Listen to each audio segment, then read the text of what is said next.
Pagpalang araw po sa inyo, ano? Happy Lord's Day. Araw kasi ng linggo ngayon eh. Kasama po natin si Brother William. First time namin na nag-meet. First time namin meeting. Tayo po ay mag-aaral ng Ebanghelyo ng ating Panginoon at ang ating gagamitin ay Biblia. Ito po, may dala po kong Biblia na Amen. Ang Biblia ng mga pastor. Oh, gusto niyo sumali? Hindi kayo dito. Hindi kayo. Gusto niyo sumali? Maganda nga yun. Marami tayo.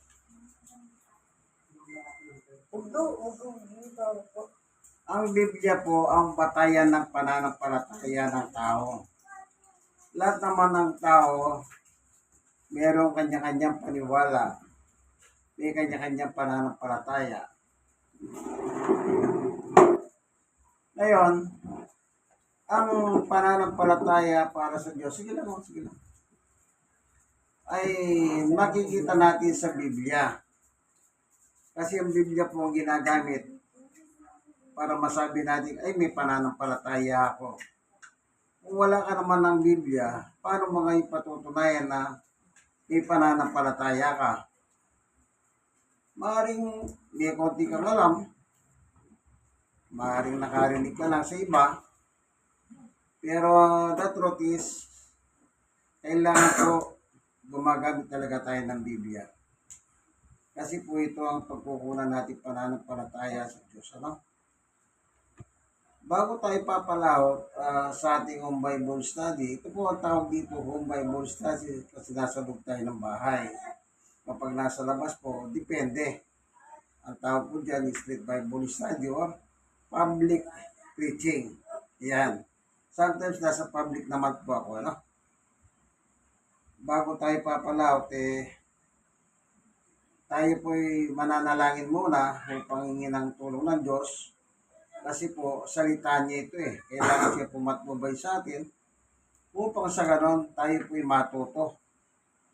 Hindi lang tayo matuto, kung hindi yung ating spirituality, mas tatatag pa. Ano po? Panginoon Diyos, sa aming Ama na makapangyarihan sa lahat, minsan pa, samahan mo po kami sa aming pag-aaral ng iyong salita. Ang iyong salita, ang buhay namin. Ang iyong salita, ito pong magtutuwid sa amin. Ang iyong salita, ito pong maghahakay na sa amin patungo sa buhay na walang hanggan. Salamat po sa ngalan ni Jesus. Amen. Ang isang tao po, paano siya nagkakaroon ng pananampalataya? Yun nga po, sabi ko, halimbawa, meron kang narinig sa kwentuhan. Ang tawag naman doon, marites. Marites. O, nakarinig ka ng chismis. Yan. Pwede mo rin paniwalahan yan. Pero, pagdating sa Diyos, hindi po pwede yan ganon. Ano po? Okay? Paano ang tao magkakaroon ng pananampalataya sa Diyos? Ako nung wala pa ako sa ganitong kalagayan, naniniwala ako sa Diyos. Pero, kung susukatin mo, parang kailangan talaga mayroong panungat eh. Di ba pag nag-aaral tayo sa eskwela, may dala tayong libro. Ganun lang po kasimple yan. Dito po sa Roma, sabi ni Apostol San Pablo, ang isang tao nagkakaroon ng pananampalataya sa pamamagitan ng ganito. Roma 10:17. Kaya't ang pananampalataya ay bunga ng pagiginig. Kailangan po maginig tayo ha. At ang pagiginig naman ay bunga ng pangangaral tungkol kay Kristo. Kailangan po pala merong mangangaral. Kahit sino pwedeng mangaral. Walang problema. Siguraduhin nyo lang yung mapapakinggan ninyo, lahat yan nakatala sa Biblia. Ako hindi po ko nag-ano ng reliyon. Sa akin kasi, lahat welcome. Hindi po natin binabase sa reliyon kasi po, kung Biblia po ang babatayin natin, hindi po reliyon ang parahan. Kasi may mga tao nagre-reliyon para, ay, maka-Diyos yan. Di po ba ganon? Pero hindi po batayan yan. Ito ang batayan, yung sinabi ni Pablo. Ngayon, sino po si Pablo pala sa Biblia? Siya po ay isang kriminal, mamamatay tao. Bago siya naging apostol po, siya po ay isang kriminal na isang mamamatay tao. At ang kanya po pinapatay na tao ay hindi po basta tao, kundi tao ng Diyos ang pinapatay ni Pablo. Tingnan niyo po yung nakatala sa Biblia. Sa Gawa, chapter 7. Ito po yung unang natala sa Biblia, the first martyr in the Bible, si Stephen. Ito po. Chapter 7. Ganito po ang nababasa. Ito. Nagngit-ngit sa 54 po, ito ko babasahin, no? Nagngit-ngit sa matinding galit kay Esteban ang buhong kataas-taasang kapulungan ng mga Hudyo nang marinig ang mga ito. Yung sinasabi pong kapulungan ng mga Hudyo, kung itutumbas natin ito sa bansang Pilipinas, para po siyang Senado, Senate. May mga translation ng Bible ang nakalagay Senate. Na po, yun ang kapulungan ng mga Hudyo, pero sa kanila po, composed of isa yung pinakapunong pare at the rest is, hindi ko lang kung 49. Lahat yung mga saserdote. Then ang pinakapuno parang sa ngayon na parang Santo Papa. Parang ganon. Okay, sa 55. Ngunit si Esteban na puspos ng Espiritu Santo. Pag sinabing puspos po, yung Holy Spirit sa kanya bumaba. Para siyang naposes. Ay tumingala sa langit at nakita niya ang kalwalatian ng Diyos at si Jesus nakatayo sa kanan ng Diyos. 56. Kaya sinabi niya, tingnan ninyo, nakikita kong bukas ang kalangitan at ang anak ng tao nakatayo sa kanan ng Diyos. Pag nakabasa kayo ng Biblia, nakabasa kayo sa Biblia, anak ng tao, referring to Jesus. Title po yan ni Jesus kasi po pinanganak siya na isang tao na si Maria. 57. Tinakpan nila kanilang mga tenga at nagsigawan pagkatapos sabay-sabay nilang sinugod si Esteban. 58. Kinaladkad siya palabas ng lungsod upang batuhin. Inilagay ng mga saksi ang kanilang mga balabal sa pahanan ng isang binatang nangangalang Saulo. 59. At habang binabato nila si Esteban, nanalangin siyang ganito, Panginoong Yesus, tanggapin mo po ang aking espiritu. 60. Lumuhod si Esteban at sumigaw ng malakas, Panginoon, huwag mo po silang papanagutin sa kasalanan ito at pagkasabi nito siya'y namatay. Ang promotor ng pagpatay kay Esteban ay si Saulo. Ngayon, sino po si Saulo sa Biblia? Dito po sa Gawa pa rin, sa 26, tignan po natin, chapter 26, ano? Sa 26, 12. Iyan ang layunin ng pagpunta ko sa Damascus. Taglay ang kapangyarihan pahintulot ng mga punong pari. Pasinin niyo po para po siyang James Bond. License to kill, license to be killed. See? Sino? Saulo.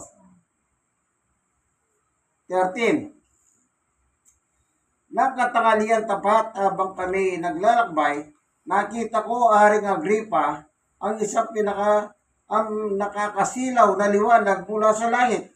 Ito'y maliwanag pa kaysa araw. Totoong nakakasilaw ang liwanag sa paligid namin magkakasama. 14. Lahat kami ay natumba sa lupa at narinig ko. Sabi ni Saulo, narinig ko ang isang tinig na nagsasabi sa akin sa wikang Hebreo, Saulo, Saulo, bakit mo ako pinag-uusig? Sinasaktan mo ang iyong sarili sa ginagawa mong yan para mong sinisipa ang matulis na bagay. 15. Tinanong ko, sino po kayo, Panginoon? At kanyang sinabi, ako si Jesus na iyong inuusig. Kausap niya si Jesus. Ang kausap niya si Saulo. Si Jesus nasa langit, si Saulo nasa lupa. Journey to Damascus. 16. Tumayo ka. Nagpakita ko sa iyo upang italaga ka bilang aking lingkod at magpatutuho ka tungkol sa mga nakita mo ngayon at sa mga ipakikita ko pa sa iyo. 17. Ililigtas kita mula sa kababayan mong mga Hudyo at gayon din sa mga Hentil na kung saan kita isusugo. Saulo po ay isang Hudyo. Jew. Ano po? Ano nakalagay? 18. Imumulat mo ang kanilang mga mata. Ang imumulat mo niyang mga mata, mga entil. Isusugo siya ni Yeso sa mga entil. Imumulat mo ang kanilang mga mata, ibabalik sila sa kaliwanagan mula sa kadiliman, ililigtas sila sa kapangyarihan ni Satanas at ibabalik sa Diyos. At sa pamamagitan ng pananampalataya nila sa akin, sila'y patatawarin sa kanilang mga kasalanan at mabibigyan ng lugar kasama ang mga taong ginawang banal ng Diyos. Ito po yung pagtatalaga kay Pablo bilang apostol. Nung magtagpo sila ni Jesus doon sa Damasco, sa Middle East po yun. Alam niyo ba yung Middle East? Sa Saudi. Doon po yung bansang Damasco. Yun ang pinagkatagpuan ni Jesus at Pablo. Okay. Doon po itinalaga ngayon si Pablo bilang apostol niya. Kung papasinin niyo, ang sabi niya rito, ito, ulitin natin ha. 16, tumayo ka, nagpakita ko sa iyo upang italaga ka bilang aking lingkod. Yun. Inapoint na po siya ni Jesus bilang kanyang lingkod o apostol. Anong gagawin ni Pablo? Sabi ni Jesus, imumulat mo ang kanilang mga mata, ang alin daw ang mga Gentiles. Entil sa Tagalog. Ano naman yung mga Hentil? Sabi ni Pablo, ang mga Hentil ay ito sila. Ganito sila. Chapter 2, ito, 15. Sabi sa Galatia 2:15, kami nga'y ipinanganak na Hudyo. Ang nagsasalita si Pablo. Kaya Hudyo po si Pablo. At hindi makasalanang entil. Yung entil po, tingnan nyo ang salita ni Pablo. Makasalanang entil. Wala po silang Diyos. Hindi po sila binyagan. Yan po ang mga hentil. Hindi sila Kristiyano, hindi po sila mananampalataya. Tao silang makasalanan. Yan ang sinabi ni Pablo sa kanyang epistola. Yun ang kanyang pangangaralan. Itong mga hentil na ito na makasalanan. Hindi binyagan, hindi Kristiyano. Ibig sabihin, meron reliyon sila, hindi sila pasado pagdating sa Diyos. Sila'y pangangaralan niya ngayon. Nung sabi ni Jesus, huwag kang mag-alala, iingatan kita. Ibig sabihin, mga loko-loko talaga.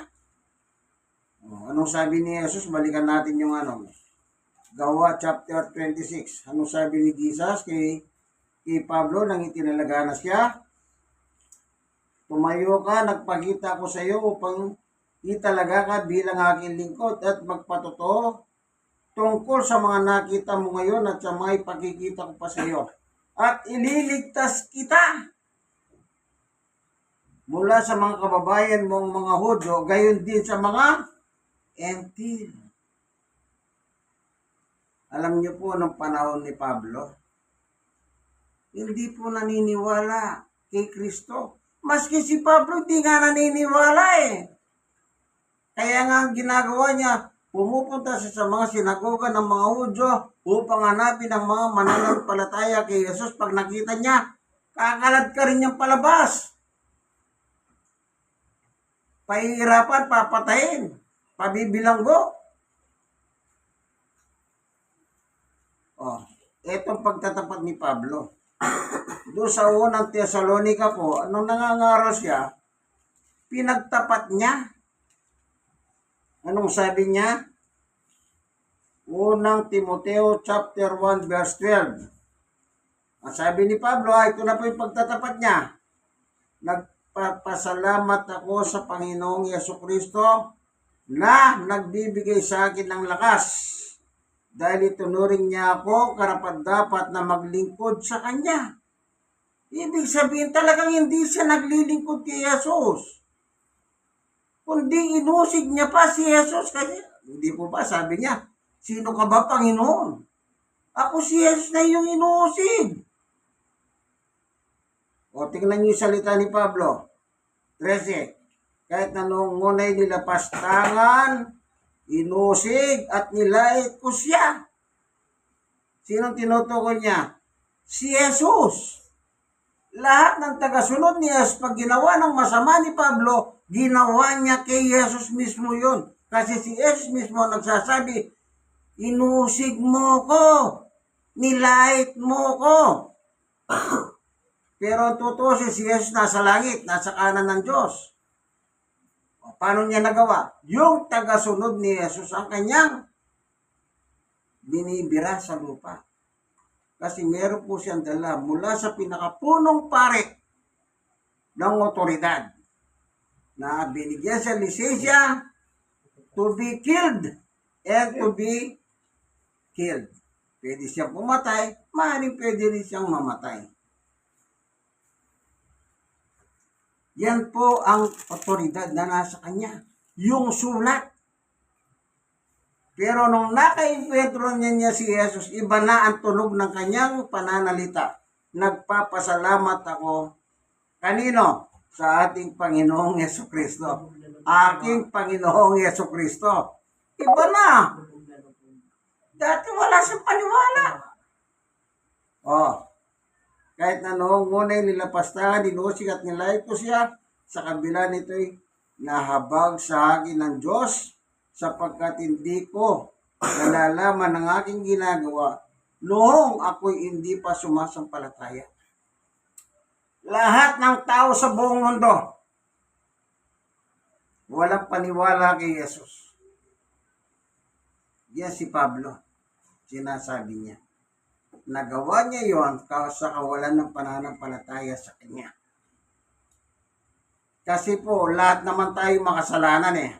Ibig sabihin, wala talaga tayong paniwala. Maaari sinasabi, naniniwala ako. Baka salita mo lang yan, kaibigan. Pero in the reality, wala.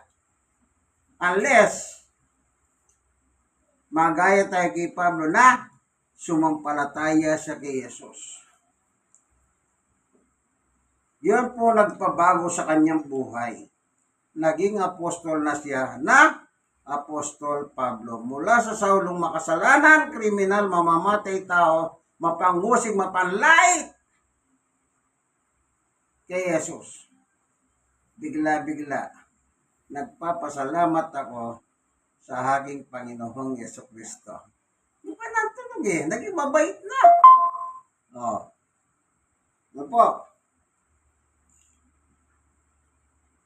Ito pang kasunod sa 14, pinasagana sa akin ang kagandang loob ng ating Panginoong Diyos at ipinagkaloob sa akin ng pananampalataya. Binigyan siya pananampalataya at pag-ibig na matatagpuan sa ating pagkikipag-isa kay Kristo Jesus. Nung makipagkaisa na po siya kay Jesus Christ, yun ang dahan ng kanyang pananampalataya. Tuloy, 15. Totoo ang pahayag na ito at dapat paniwalaan ng lahat. Si Jesucristo ay dumating sa sanlibutan dito po sa mundo natin upang iligtas sa mga makasalanan. Tayo po yun. At ako ang pinakamasama sa kanila. Tingnan niyo po kasama si Pablo. Lahat ng tao makasalanan ha. Pero pag-admit ni Pablo, ako ang pinakamasama sa lahat. Kasi po mamamatay tao siya eh. Hindi lang basta tao ang pinapatay, mananampalataya kay Jesus. Kaya ako ang pinakamasama sa lahat ng masama. Pero kinahabagan ako ng Diyos.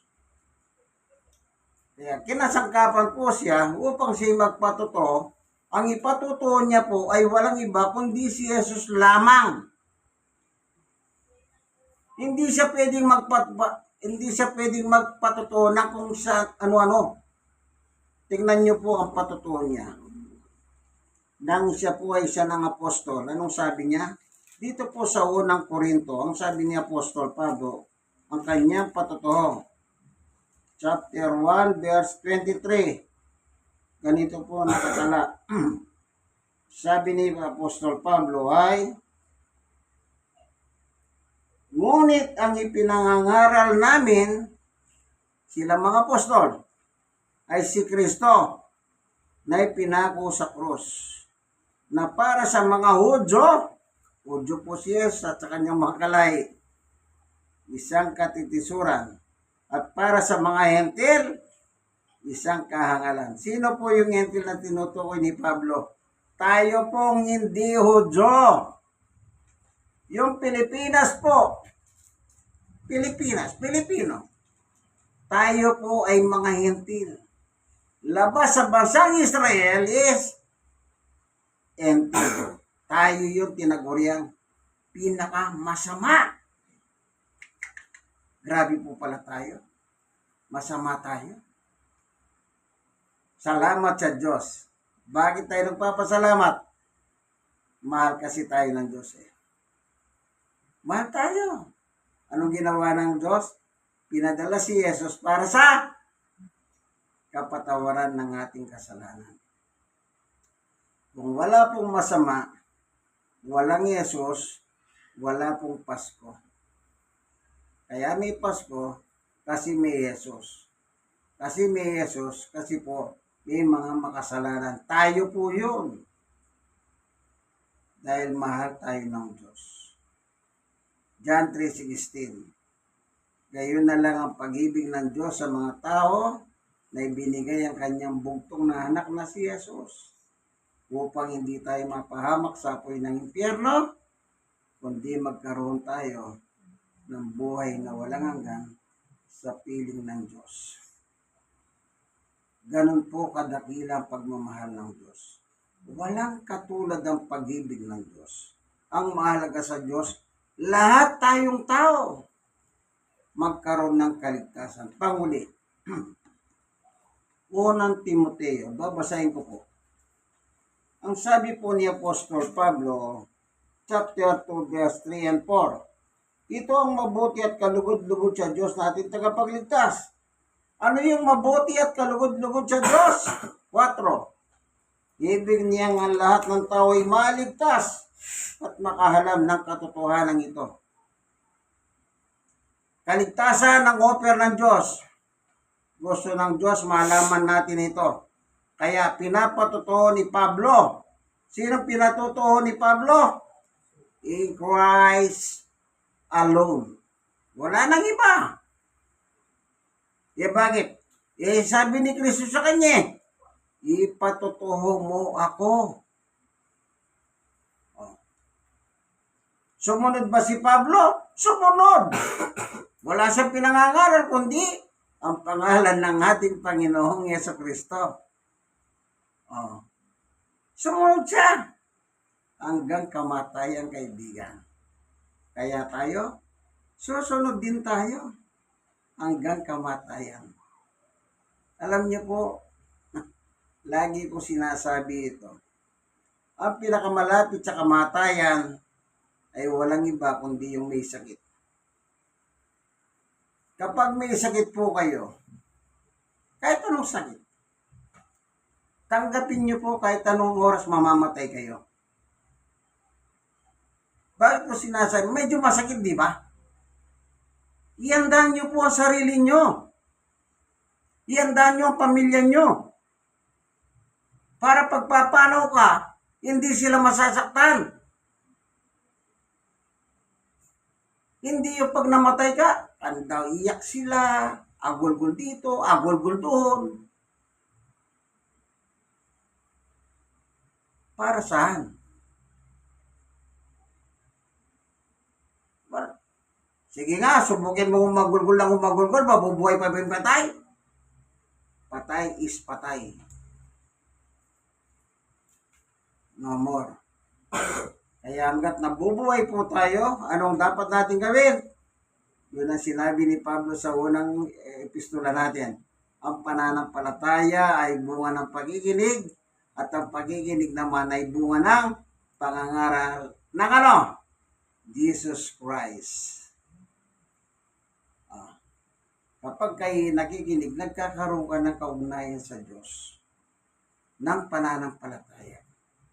At yun lang po ang importante sa Kanya.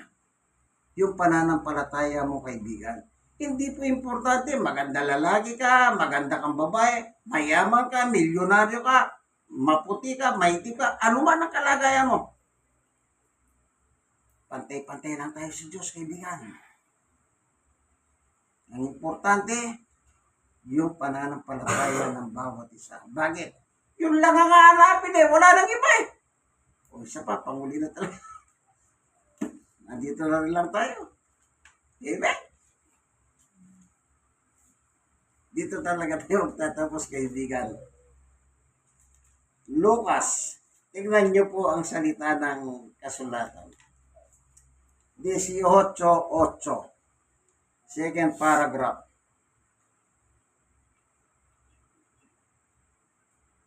Ngunit sa pagbabalik ng anak ng tao, referring to Jesus, sinabi ko na sa inyo, pag nakabasa kayong anak ng tao sa Biblia, si Jesus yan. Ngunit sa pagbabalik ng anak ng tao, si Jesus, may dadatnan kaya siyang mga taong may pananampalataya. Sa second coming of Christ, darating siya mula sa langit kasama ang laksa-laksang anghel upang kunin ang alin? Yung mananampalataya sa kanya dito sa lupa. Kapag isa kang mananampalataya, kukunin ka. Kapag nasa lupa ka, aangat ka sa lupa para kami na magnet papunta sa itaas. Yung maiiwan dito, yun ang walang pananampalataya, kaibigan. Kahit sabihin mo ba, ay, alam ng Diyos yan kung totoong mananampalataya ka eh.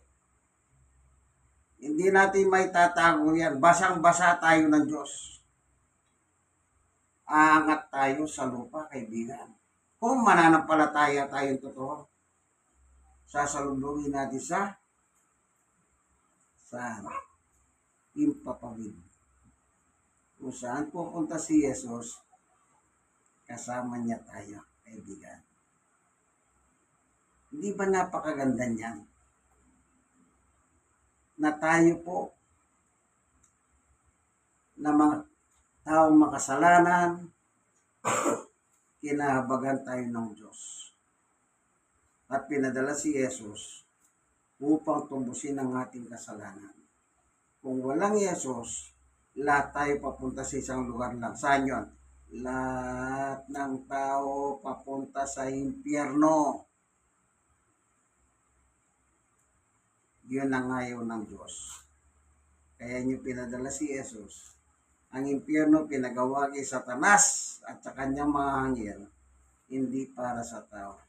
Pero kung hindi po tayo sasampalataya sa kanyang anak, sigurado, kahit ayaw mo sa impyerno, kaibigan, doon ka patutungo. So, ano dapat natin gawin? Ibigay ng buhay natin kay Jesus. Isuko na po natin. Kayo, brother, William, ikaw ba sumasampalataya sa Panginoong Yesu Cristo? Yes, brother. Sister, sumasampalataya ka ba kay Jesus? Ikaw, brother. Yes po. Amen. In Christ alone. Salamat, Panginoon Diyos, sa iyong salita. Narito po ang iyong mga anak. Narinig mo po ang kanilang tinig. Sila'y sumasampalataya sa iyong anak na si Jesus. Kasi nakarinig po sila sa Biblia.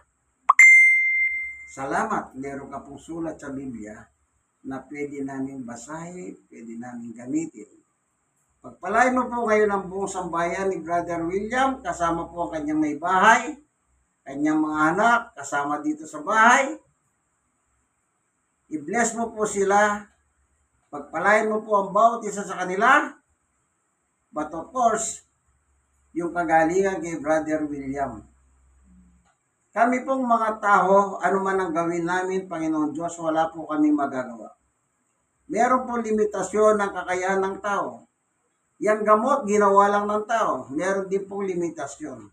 Kaya nangyayari po, pag uminom kami ng gamot, nagkakaroon ng complication. Pagpalain mo po, kung meron mang ininom na gamot si Brother William, kasangkapain mo para sa kanyang lubos na kagalingan. Bigyan mo po sila mapayapat na imbing natulog o Diyos sa pagiga nila mamaya. Ingatan mo po itong lugar nila at ingatan mo rin ang buhay nila. Gisingin mo po sila sa araw ng bukas, taglay ang panibagong buhay at lakas nagmula sa iyo. Maraming salamat po, Panginoon Diyos, sa ngalan ni Jesus. Amen. God is good. All the time. All the time. God is good. Amen. Kayo pong mga nanonood ng video nito, sana meron kayong napulot. Wala po tayong personalan, wala tayong religion na pinag-uusapan. Hindi po mahalaga ang religion dito.